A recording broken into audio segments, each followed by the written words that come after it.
And looking on the wall, we've got photographs from the early engine houses to the revetments prior to the building of the sea walls. Now the sea walls are really one of Millom's claim to fame.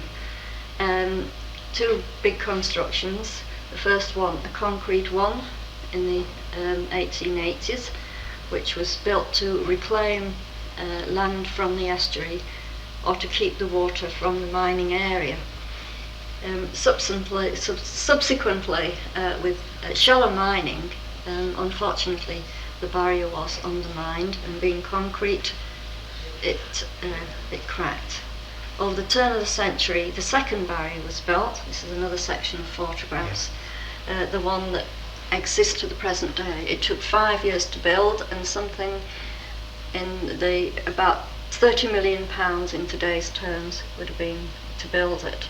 The engineers were noteworthy. They built the dam at Aswan between building these two barriers. The closure stone on the seawall where they closed the sluice is of Aswan granite from the same quarry as they built the dam. So that's a little bit of fame, and it must have been, yes, considered very important to have brought these engineers here. Of course, it was the Cornish. Yes, this is a model of a drift of Hodbarrow, the Hodbarrow mine.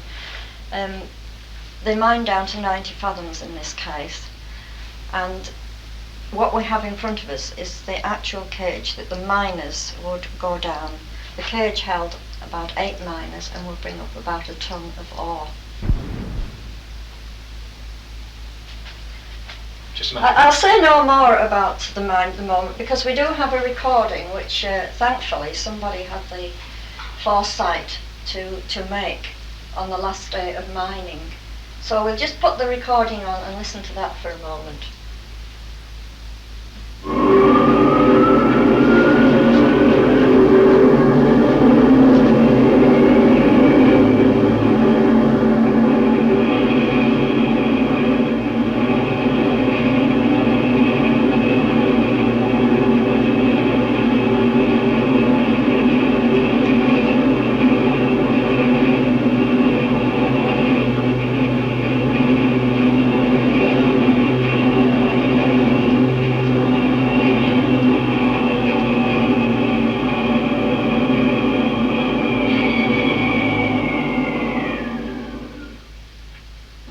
Going 540 feet underground at Millom, Hodbarrow, one of the last of Britain's hematite iron ore mines.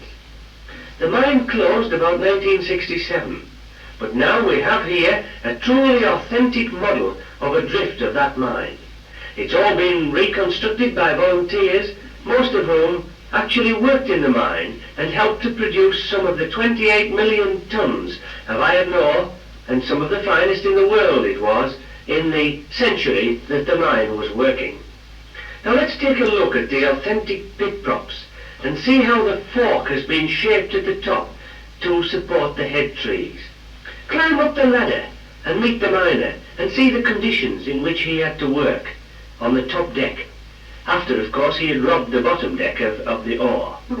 The iron ore came down a chamois hopper and then into the bogie. When the drift was finished, the miner had to fill the space with sand, and this sand filling process was in order to prevent the subsidence which had caused so many problems at Hodbarrow, and indeed which was the cause of the hollow or lagoon as we know it today. If you look at the lower level, you'll see a pipe through which the wet sand was pumped for this sand filling process. The drift that you see could have produced about 100 tonnes of high-grade ore. And each time that 1.5 ton cage went up the shaft, it could be carrying 1 ton of ore or 8 miners. Only one iron ore mine is still working in Western Europe, and that is the Florence mine, which was opened in 1980 near Egremont. Before long, we should be able to welcome visitors there who may wish to travel underground. And until then, let's take the cage to go back again down the Hodbarrow mine. how the group started, how this wonderful collection of memorabilia and history of Millom and area was first formed. Well, I'm not quite sure of the exact sort of date, but it would probably be in the region of 28 years ago.